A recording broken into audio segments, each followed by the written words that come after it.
Hello and welcome to the Wisping Hour. I'm your girl next door, Sheri. And I'm Tipsy. And today we've got just a few stories for you about urban legends. So, yeah, it's been definitely interesting looking into those. And I've had to use a lot of how do you pronounce this kind of questions, but that's okay. So, if I stumble at any point in a pronunciation, that's why. And it's It okay. happens. We'll just go with it. Just keep rolling. Yep. Exactly. Did you do anything interesting this week, Tipsy, or preparing for Halloween? Anything like that? Well, no, we've already done our Halloween shopping. I am going to be Mary Sanderson from the Sanderson sisters of Oh, Hocus okay. Pocus. I gotcha. Okay. Yeah. It's going to be real fun. Me and one other is going to be another one. We need a Winnie. It's all we're Ah, missing is a Winnie. We need a Winifred. But we have Mary and Sarah. But yeah, that's true. been about it. And we went to the farmer's market, it's always a fun time at the farmer's Yeah. market, just looking at the crazy sized produce that they have. I know, right? Some of the biggest produce I get definitely comes from the farmer's market. But yeah, I love going to it. It's definitely, and the chance to get like stuff made from scratch, like the breads and stuff, whatnot. It's Oh my definitely, gosh, yes. I know. yeah. I get a loaf of honey wheat bread every time I'm up and at least 2 jars of jam. I'm planning on trying every single kind of berry that there is. Okay. Awesome. But they had these pumpkins. They had some great, beautiful orange pumpkins, but they Hmm. had these blue gray squash Oh, that were the okay. size of pumpkins, if not bigger. Like some of them were massive. And Oh, I mean, they wow. were as gray as my curtain. Like, I mean, gray. And it was the wild, I've never seen anything like, and they had a gob of them, a whole bushel. It That's was wild, awesome. but I thought that Okay. was Yeah. Well, I basically I just am getting preparation, going for Halloween. So our neighborhood, as you oh know, yeah, we they go get out. a large number of trick-or-treaters. So for our neighborhood where we live, it's like not unusual to have like in a night over 500 kids come through. And Yeah, you so guys get hit hard. yeah, we do. I start preparing with the candy in September.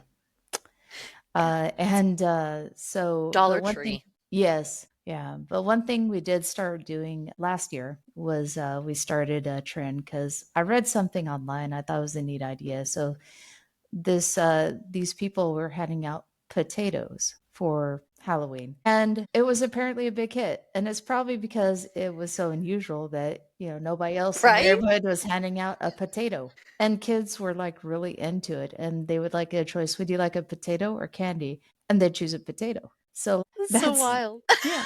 So that's what they were doing. I'm like, I want to do something like that. That sounds neat. And then I was like, but I don't want to do produce. So then I kinda landed on, like, rubber duckies, when I Hey, that's an excellent idea. yeah.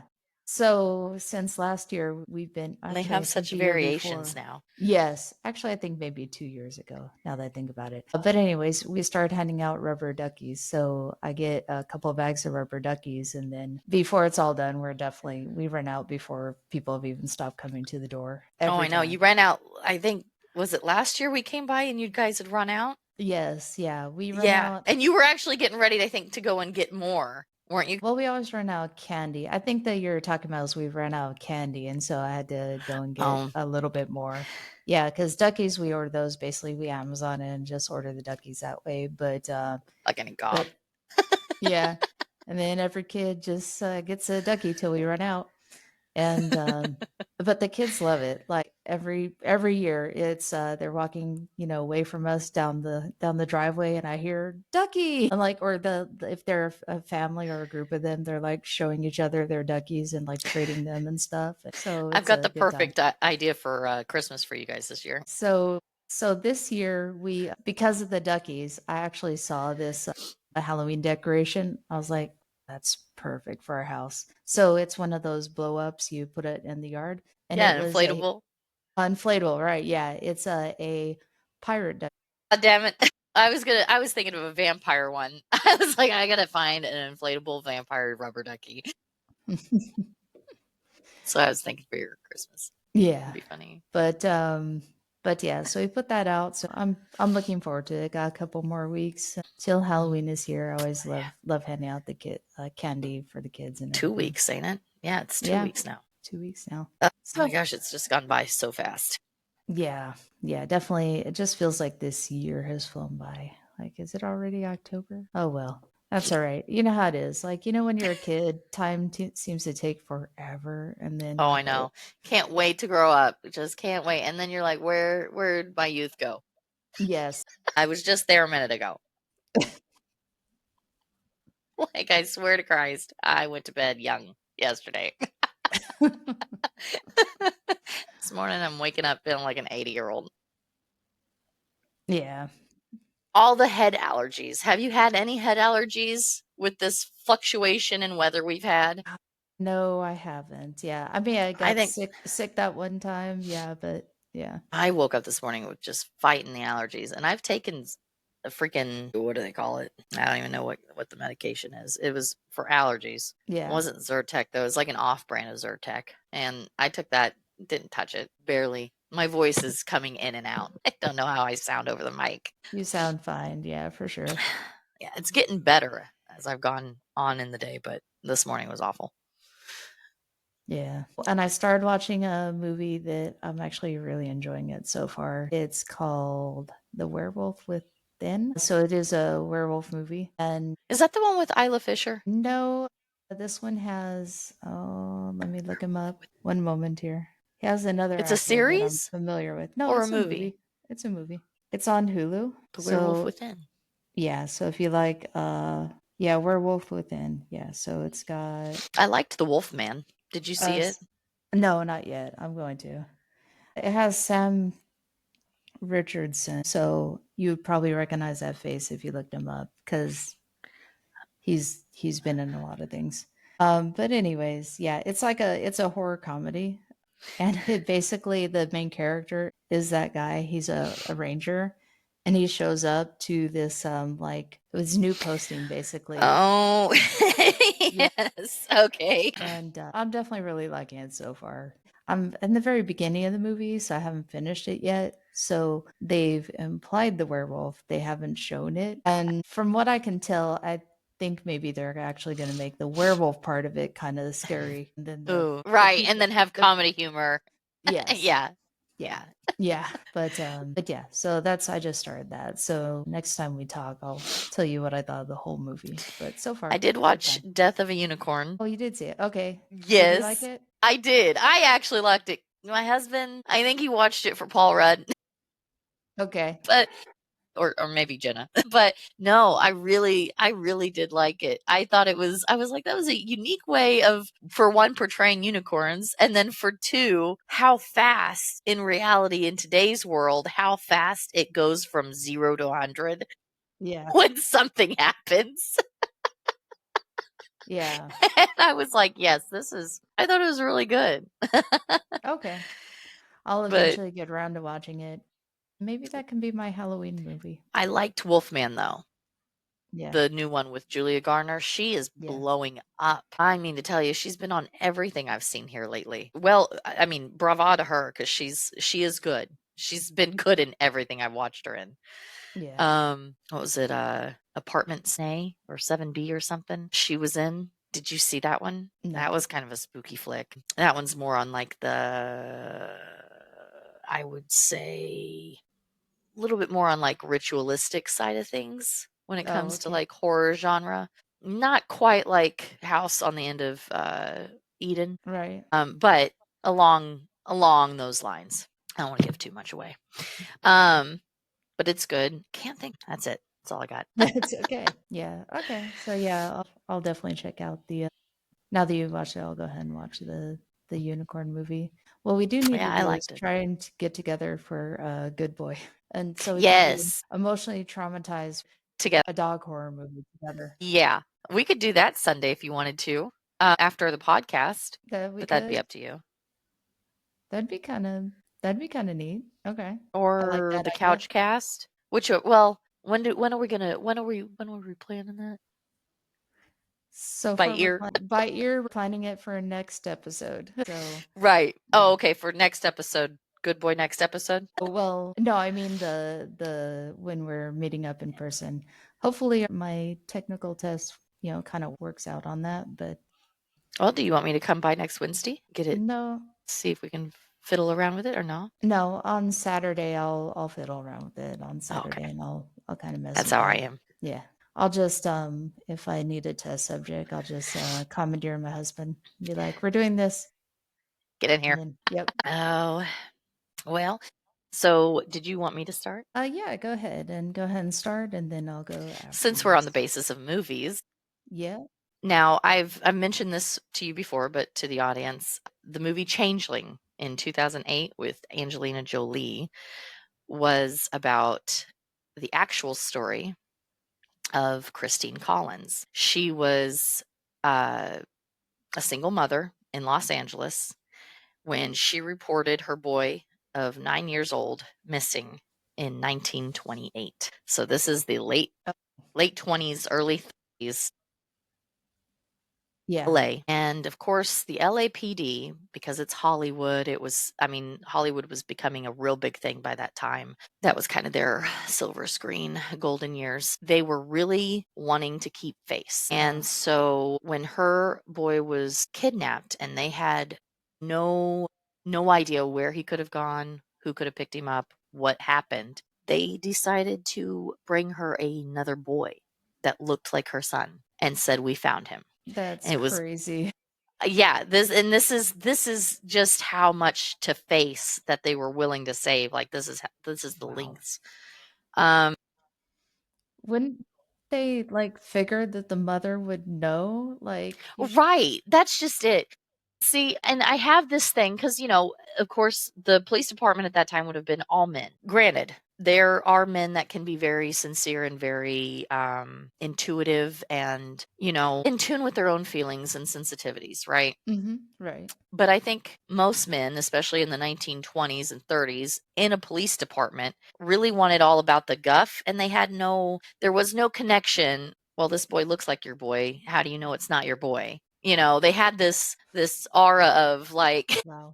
like, come on, woman. But she knew No. immediately, just as any Right. mother would, like that he looks like him, but he's not my son. So she went on her own investigation. Nothing ever came up though. Now, the link to this was for the supernatural aspect, the use of the word changeling. Now, it's horrendous to even think that the police would show up with a child that wasn't mine, proclaiming it was mine just to save face on newspapers. Yeah.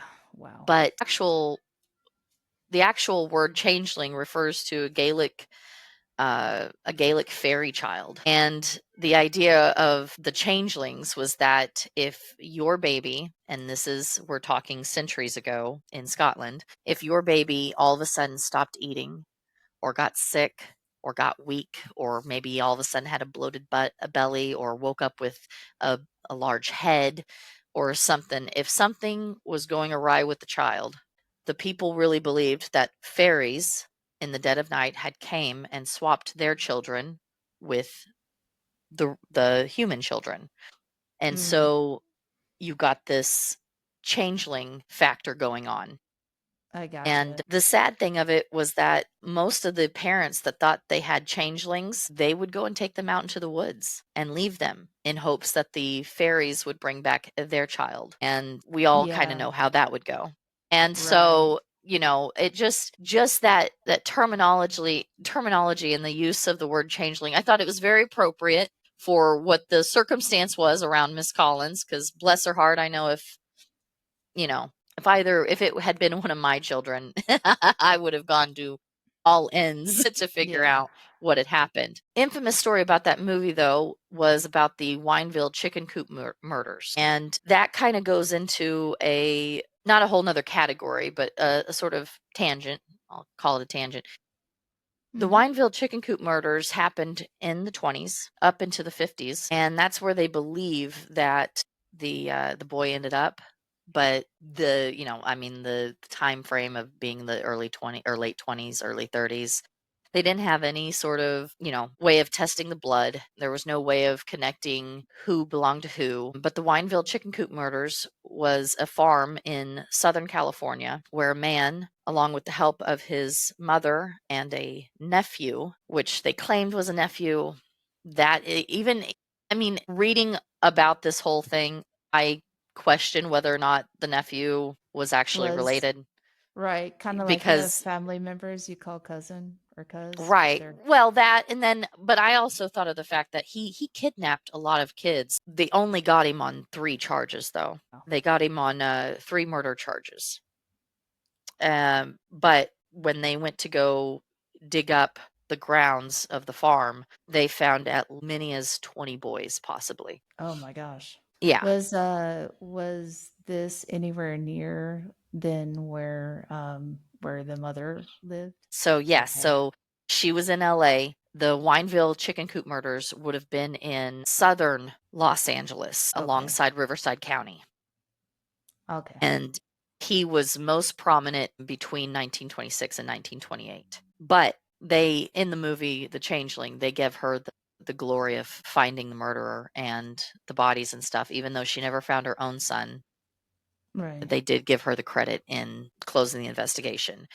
Um, as part credit, I should say, because it was actually the nephew who reported his Oh, wow. uncle. And Yeah. yeah, so it was just, yeah. The fact that his mother helped him procure children was even, I mean, that just gets underneath my skin, let Yeah. alone. That's But yeah, that and well, and there's so many factors for that time frame. There's so many ways that he could have just, I mean, he, especially being a farmer, yeah. I mean, there's just so many ways he could have gone about doing things, and it was fortunate that they got him when they got him. Yeah, definitely, especially with that many bodies. Oh my Yeah. goodness. He could have been doing that for, even longer, and all that good stuff. But But he yeah, kept him in the it's chicken coop. He kept the boys in the chicken coop, which is why they were called the chicken coop murders. okay, that makes So, sense. But yeah, that's yeah, kind sorry. of Didn't it could have added that in there. oh, it's okay. Yeah, But yeah. I couldn't imagine a mother helping to do that. Like that's just kind of special because you'd think that as a Well, mother, you know something was wrong. yes, Screws loose and it may have been hereditary. yeah, I was gonna say because as a mother yourself, you Yeah. can help but think like, well, what if this was happening to my child? And then Right. that that Would I want somebody connection, else's mother to be helping with yeah, the, practical. yeah. Oh, yeah. That, Yeah. that thought connection actually obviously wasn't there, but, that's pretty horrific. Okay. So, Yeah. like, the movie itself is kinda inspired by Yeah, it everything was that happened. obviously dramatized, and they didn't find any connection between her child and the farm. So, like I said, it was kind of a tangent, but Right. they concluded that it was most likely him that had Okay. kidnapped and such. But like I said, because of the time frame, they didn't have any way of identifying the bodies because he himself and he would force his nephew to cut the bodies up with an axe or a hatchet, and then he would go and bury them in various spots all over the farm, and Oh, that's right. how he kept from ever having anybody come out and and of course these were children from anywhere from the age, let me get the, I want to say they were anywhere from the age of 5 to 10 or 11. Oh, okay. I think the nephew was reportedly about 14. I'm glad that the, nephew, finally realized that this was wrong and came forward. Oh, That was the original town is no longer called Wineville. It's called Miraloma or Myraloma. So now it's Myraloma, California. So that's where they would have been. But I'm trying to see. Oh, so there was a bit of a tie-in. The mother confessed to the murder of the Collins boy, of Mrs. Collins' son. oh, wow. Okay. So She they delivered the definitely final got the blow right to the boy. okay. Yeah. Okay. Oh Well, my gosh. Yeah, this was a rough read. He confirmed to killing the Winslow brothers, Walter Collins, a Mexican boy named Alvin Guthia, but from the sounds of it, sounded like she made the boys do all the work. not And see, and surprising. the cops used a boy from the Hollywood studio to assume Walter Collins's identity. It was a 12-year-old boy acting to be another boy because of, it was just a wild, it was just a wild story. Wow.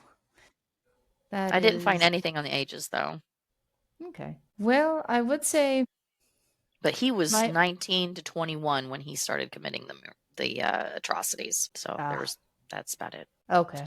Well, I will say that my story is also kind of inspired a movie as well. Oh, So, yeah. So, mine isn't quite as grim, but it's still not a happy story. So, on this one here, I'm actually going to talk about Candyman. ooh, So, have you ever seen the movie Candyman? yes. Okay. Yeah, I definitely really like it. That was the first one was so great. So if you haven't seen the first one and you like a supernatural horror, I would highly recommend it. So in this story, the idea of the basically the killer coming through a medicine cabinet was actually based on fact. So what happened was in 1987, the Chicago Reader published a story about a woman named Ruth McCoy. So she lived in a Chicago housing project on the south side, and she was the type of woman that would talk to herself and curse strangers on the street. She had some kind of mental issues Right. essentially. And Probably schizophrenia. she spent a little bit of time at a psychiatric clinic. Little moon.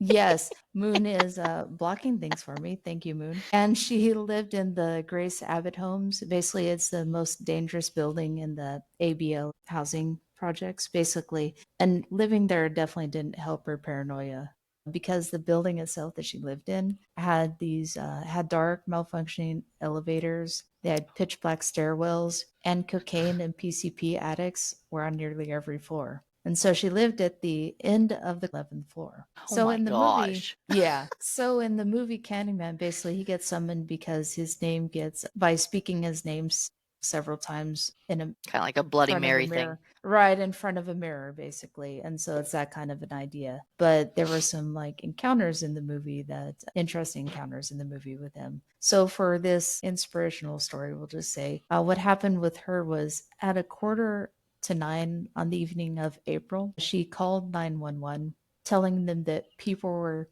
tearing down the wall. So the dispatcher was confused, but eventually understood that someone was breaking in through the wall of her apartment. And so the dispatcher ended up relaying the call to a unit as a disturbance with a neighbor. Oh, shit. And yeah, so they didn't have any kind of sense of urgency, obviously, with that kind of a reason. So it took them basically a little bit to get there. While this was happening, so she called first. And then there was another 911 call from another woman in the apartment there saying she heard gunshots from the apartment. And Oh then my. another neighbor called in reporting gunshots as well. So that's when they sent more units.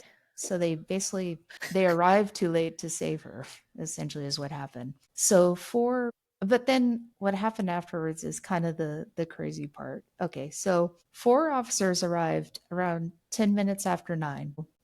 Did I say what time they called? I think she You called said they like arrived base. around.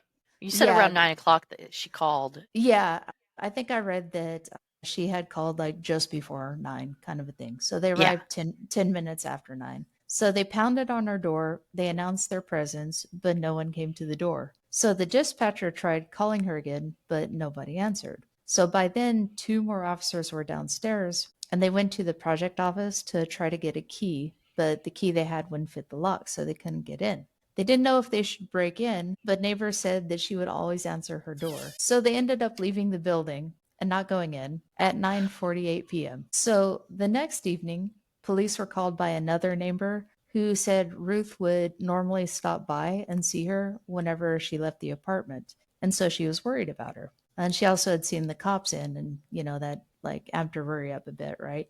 Right. So, about half a dozen officers and 4 or 5 security guards arrived at Ruth's store. The police officers thought they should break down the door, but the security officers advised against it because the tenant might sue for damages. So, they decided not to go in and they left again. Oh my lord.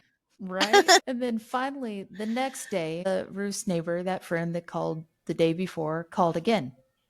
And so finally, a project official was sent to Ruth's door along with a carpenter who drilled the lock. They found Ruth McCoy dead by gunshot and wounds in a pool of blood. And her apartment was ransacked, basically. She had been shot 4 times. So the coroner basically said that due to the placement of the shots, she did die immediately, but they didn't think that she would have survived, been taken to the hospital. So the wounds were still grave, basically. So it's, a toss up whether or not if they had went in that first time, if they could have saved her. But the investigators determined that her attackers had gained access to her unit by breaking through the connecting wall in the adjoining apartment. In the next apartment over. And they climbed through her medicine cabinet in the bathroom. And so the complex that she lived in that was built this way with those adjoining apartments where basically so it was easier on the plumbers basically, so if there was a Right, leak if or they had the anything, bathrooms together. yeah. So if plumbers investigate the leaks, they could just remove the cabinet to check the pipes. But it ended up actually becoming a frequent entry for burglars, in her case, or killers. Residents actually knew about intruders who had been breaking into their apartments through medicine cabinets for at least a year. The cabinets were only secured by 6 nails, and in some areas of the building, you could have even climbed vertically in the pipe, the pipe chase to the apartment above or below the one you started in. Yeah. Isn't that wild? And then people, you hear about those crazy squatter stories. Yeah. That, people are in the attic and then they come out at night and eat and pee and whatever else. Yes. And it's just like, what? I think, yeah, I watch those, like watching the paranormal videos and stuff like that. And I think the scariest ones are not the ones with the ghostly activity. I think the scary ones are actually the ones with people because, yeah, you don't know like on how right they are and all that good stuff. Strangers. Oh my gosh. Strangers was awful. That movie Yeah. where the people just show up and then they just start hurting them. Yeah. Yeah. People, animals are, animals aren't, it's like, spirits and things.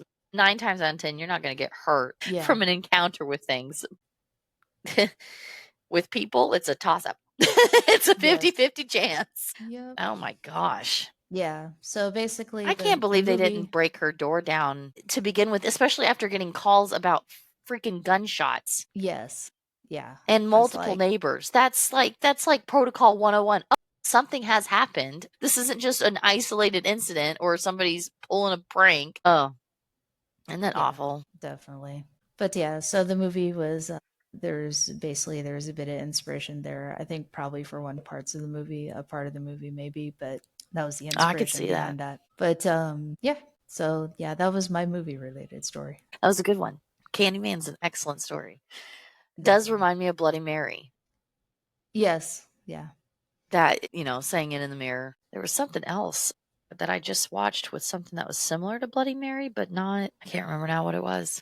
Did you watch the Talk to Me? The one where they grab the hand, I think that's the one. I know what you're talking about. Okay. They hold the hand for so long and they could only do it for like so many minutes and then they have to let go. That one was that one had an interesting ending. I think if that's the one I was thinking of that ended like that, I might be all confused now. But is it my turn? It is, yeah. What's your next one? So my next one is on The Lady in Black, which is a ghost story out of Arkadelphia. I think so. Arkadelphia. Arkadelphia. Arkadelphia. Probably like Philadelphia, except Arkadelphia. Right? That's what I was like, Philadelphia, Arkadelphia. Okay, so Arkadelphia, deep within the pristine foothills of the Ouachita. Ouachita is what I'm going to pronounce it as. It's Ouachita Mountains in southwestern Arkansas. Okay. And this is set up in a small college town, about 10,000, a little bit smaller than what like Webb City is, but bigger than Jasper or Neck City. So Henderson State University and the Ouachita Baptist University, they call Philadelphia, Arkadelphia home. I'm going to have to go back to that. In the early days, they were 2 medium-sized universities.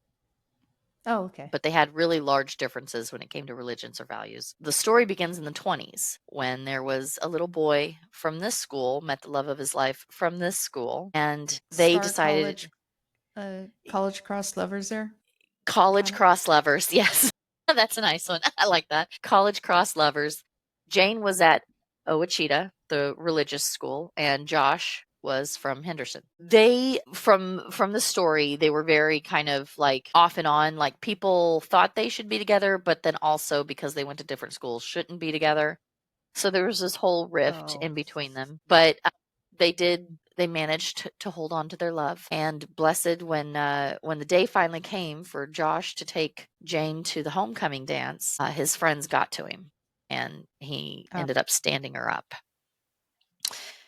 that's Well, sad. she was very heavily religious, so she took this as a really hard hit because she thought she was in love. So she put on a black dress and a black veil, and she slowly walked out of the dorm, out of the school, and out into the southwestern Arkansas mountains, where she fell to her death off of one of the cliffs into the Ouachita River. Oh my gosh. And Wow, so she from took that, it super hard. yeah, yeah, she took it way hard. I get it. I get it. I was young once. I was in love once. But from that time on, one night out of the year on homecoming night, they say you can see her leaving the dorms. And so some of the stories that I've got on here was that I've pulled up here was that let's see here, what was man's name?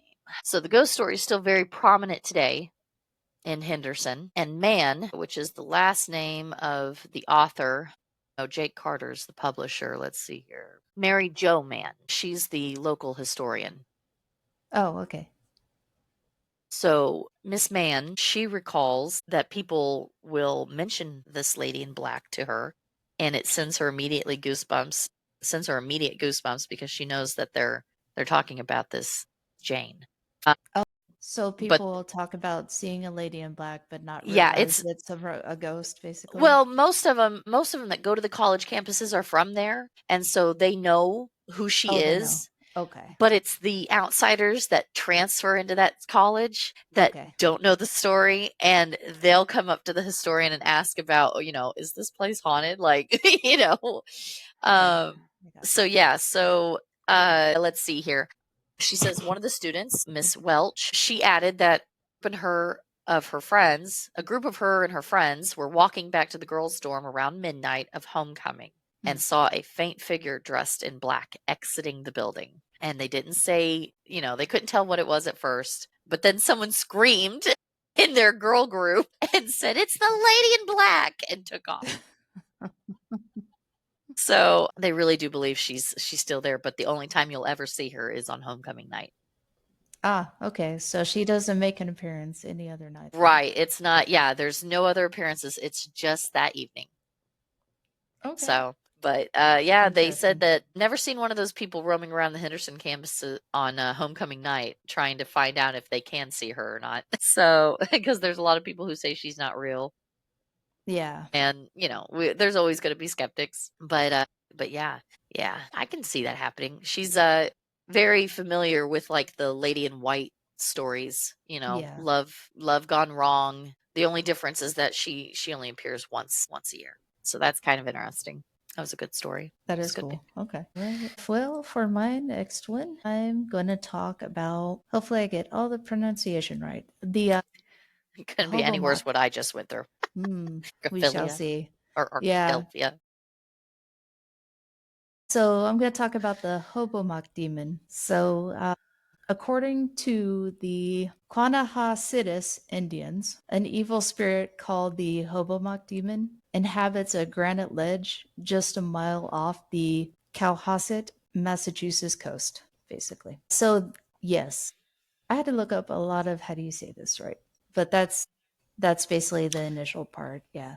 So these demons, they have massive jagged teeth and they're used to damage ship hulls and devour their victims. So these Indians, they believe that this type of entity actually hunts two lighthouses, and one of them was the biggest lighthouse disaster in U.S. history. So the first location is the Boston Light.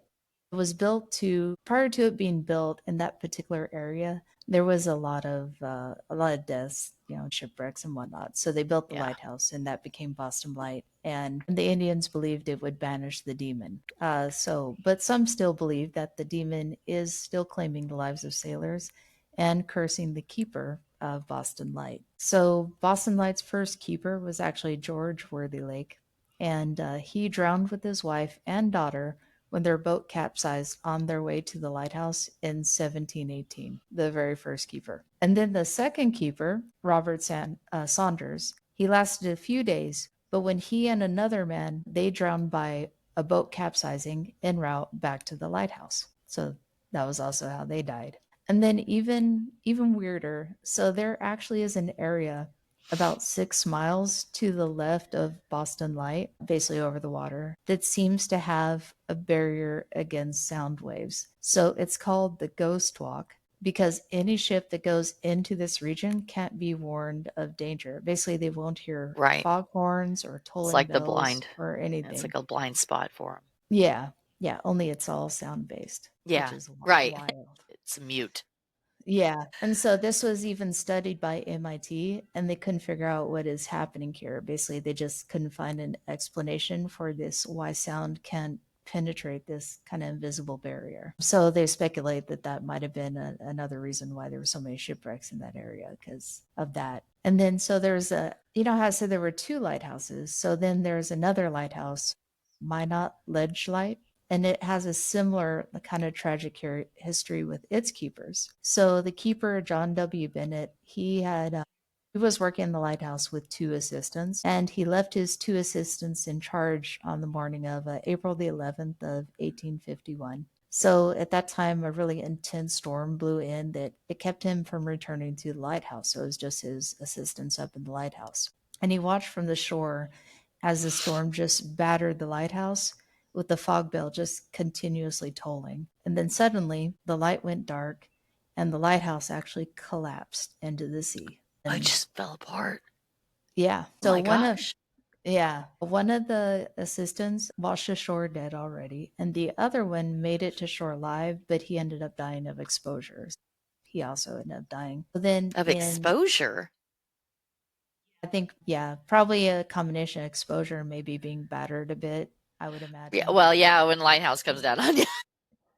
Right. My Maybe gosh. probably yeah, probably had internal injuries even. It's hard, that kind of thing. I thought it So was a a new unique word of using exposure there. yeah. I immediately thought of radiation. Ah, okay. Yeah. Sorry. So Go ahead. oh no, it's all right. So what happened was they built a new lighthouse in 1860, but the demons seemed ready for it because more stuff kept happening. So the keepers at this lighthouse rarely lasted more than a year.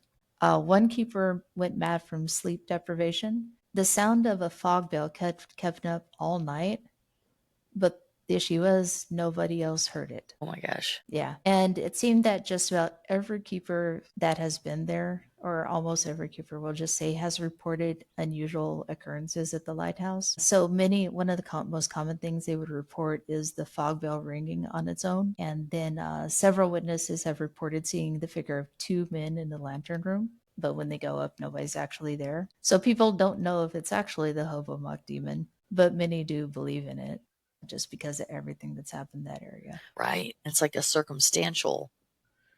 circumstantial place versus just being a entity. Right. Yeah. Man, a hell of a storm to bring down a lighthouse. Yes. Yeah, that had to have been an unbelievable storm. I just couldn't imagine that. Anytime I think of lighthouses, I always think of the what was that? The Tooth Fairy. What was the spooky Tooth Fairy movie? Darkness Falls. Okay, yeah, I know what you're talking Yeah. about. I think of lighthouses. I think of that. I think of, Yeah. well, shoot, you Um, always have really good stories. try to You find find really good interesting. ones. Yeah. Well, I do have one more. So this one is a little bit more specific. We'll just say, do you have anything else before I talk about the last one? Oh no, I just had the two. I didn't Okay. have I didn't have a 30 story prepared. No, that's fine. Yeah. So this one here, this one I chose to go international. So Oh, it's okay. gonna, yeah. So this one I'm gonna talk about the urban legend, the Slit-Mouth Woman. Yes. You Yeah, made mention of this. Okay. All yeah. ears. Okay. So this was, if you have ever seen, it's basically like if you see artwork or whatnot about it, it's usually a Asian woman with a very wide smile. Think a la Joker, Right. style where that kind of a look. And so this is actually an ancient urban legend that originated in Japan during the Heian period. So roughly about 1200 to 800 years ago. But she is most commonly known as Kuchisake Onna in Japan. Kuchisake, oh no. Yes. So the legend began about a very beautiful woman that was married to a samurai. and she was very vain. And so one day she cheated on her husband. When he found out, he became enraged and he slit her mouth from ear to ear. And immediately following this, he asked her, "Who will think you're pretty now?" And kind of a freaky, yeah, yeah. Those are So, fighting and words. they were actually, those are just fighting everything. First slitting my mouth and then asking me that. Right? Yes, yeah. Like, bro. But yeah, yeah. So in 2007, there was a kind of the real life, twist here. So in 2007, a coroner found records of a shockingly similar series of cases during the basically a series of incidents that happened during the time of the day that the story takes place. So I'm not sure that the original story really talked about the time of day, but that's what the follow up was. Right. So the record showed that many children had died at night, and a lot of those stories basically, like when they got secondhand stories or secondhand accounts of what had happened with those children, they were saying that they were seeing a woman with similar features, with the same kind of similar features at the time and the place of their deaths, basically. So here's kind of the kind of thing they would have reported. So the story with this is that a woman wearing a mask or a surgical mask or just some sort of mask of some kind would approach people, usually children, at night. She would ask them, "Am I pretty?"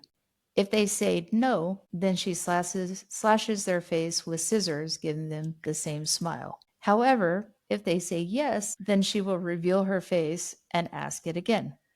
And then if they say no, she still slashes their face. Even if they said yes, she would follow them and then brutally kill them anyways. And so many people believe the only way to break this pattern is to answer with either "you're okay" or "so so." Just don't give a definite answer. And then this basically confuses The her. And spirit. then Yeah.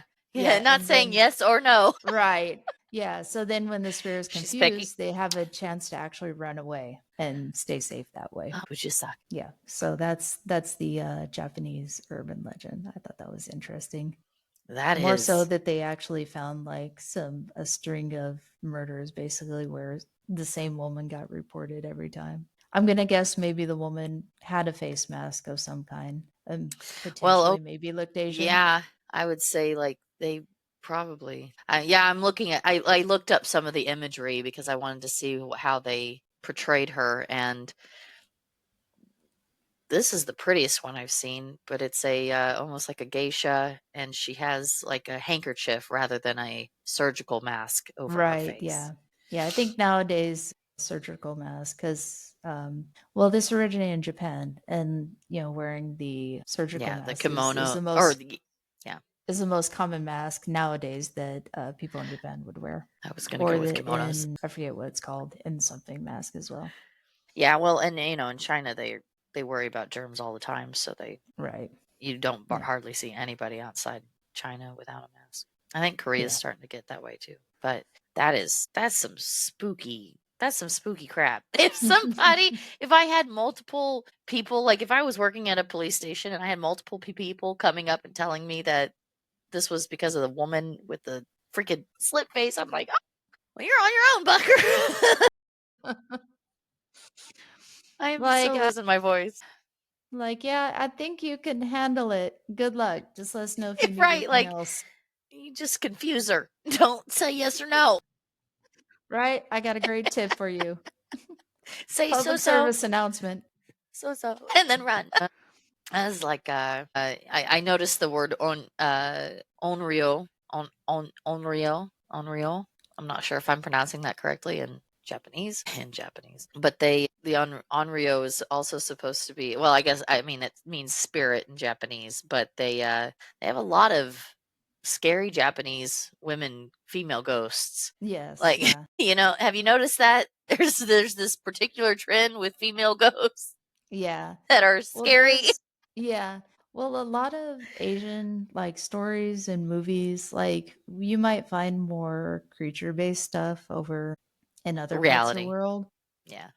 Yeah, in other parts of the world, but over in like the Asian areas, especially Japan and China, a lot of their stories, scary stuff, revolves around ghosts and Bad spirits. demons. Yeah, like bad spirits, like demons and stuff like Yeah. that. That's a lot of their scarier stuff is actually that. So that's why when you tend to watch like movies or animes and whatnot, when they have when they were more horror based, than they are, yeah, they tend to feature spirits. I Yeah. remember growing up, I'd be hanging out with my best friend, and she's Chinese, and her parents would be on the couch watching a Chinese movie. Right. And but it would be live action, of course, in this movie, and they would have the supernatural enemy was always like a spirit of some A kind. fox spirit. Yeah. Monkey spirits, or no, not monkey spirits. I guess that's Chinese mythology, but they had, I know, I know Japan has a fox spirit, kitsune. They've got they have a mix of animal and people spirits, whereas like China is more, it's more like, I think their mythology has, they're more like based off of, well, I'm not sure. I can't think right now, but that's interesting. Yeah. I think that always hearing about other cultures and then seeing the similarities between the cultures throughout of things that are, eerily similar and yet have no explanation. That's just it's always tingling. It's a goosebumpy, tingling feeling Yeah.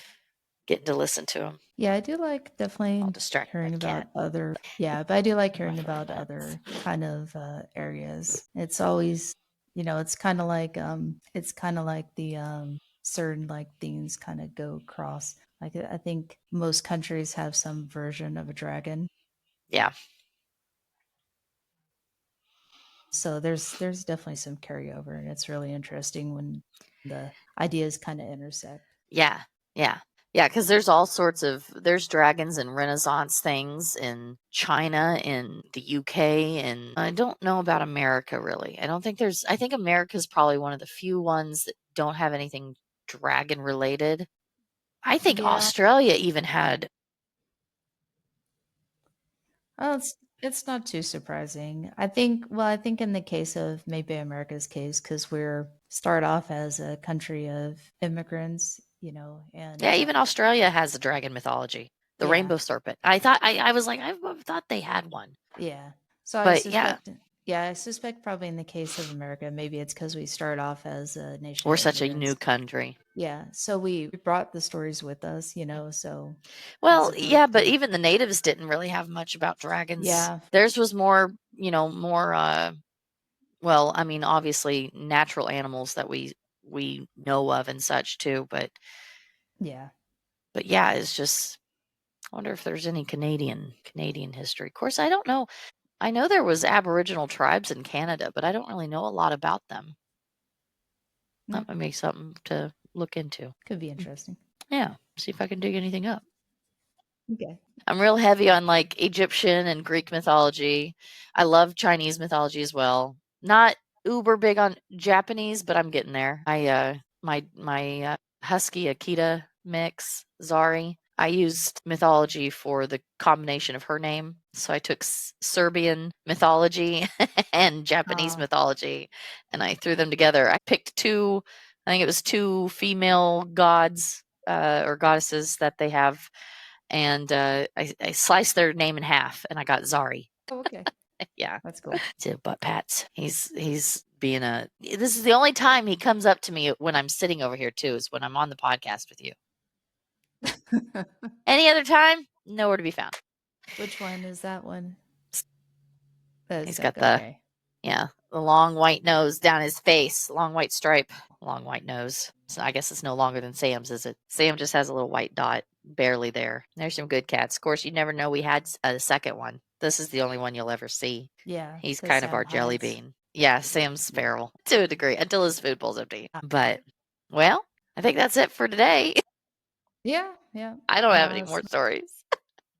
All right. Yep. I'm actually all out too. So if you enjoyed yourself, I would love it if you could consider liking, subscribing, and leaving a comment. We did see some of the comments asking about the Crescent Hotel and the Eureka Springs, In I Eureka believe. Springs. Yep. Yeah. So we're definitely planning on talking about those. This month we're being a little bit more focused on the type of things we're doing. So next month we'll go back to our more assortment of things, Yeah, and we'll we definitely got talk you. about those things. But our next episode is about creepy pasta. So, in honor of Halloween, we're going to be telling each other spooky stories. Woo-woo. I'm so And excited. yes, yeah. It's going to be And our we're couch cast, our couch yeah, podcast. Can't go couch say couch podcast, yeah. cast. We're going to try to get together. If that doesn't happen, it's going to be because the equipment It was isn't going to faulty. work for us. Yeah, well, We not had faulty, technical just issues. yeah, basically. Because we have the one camera. I just don't know if it'll work for getting the both of us in the shot. I'm So still we'll looking have for to. mine. So fingers crossed that I come across it Okay. before then, But we're and gonna maybe we can use it or something. yeah. But we'll definitely try. So hopefully you'll see us next together and in honor of the Halloween month. All Yep. right. Well, don't follow the whispers too far into the dark. Until next time. Until next time.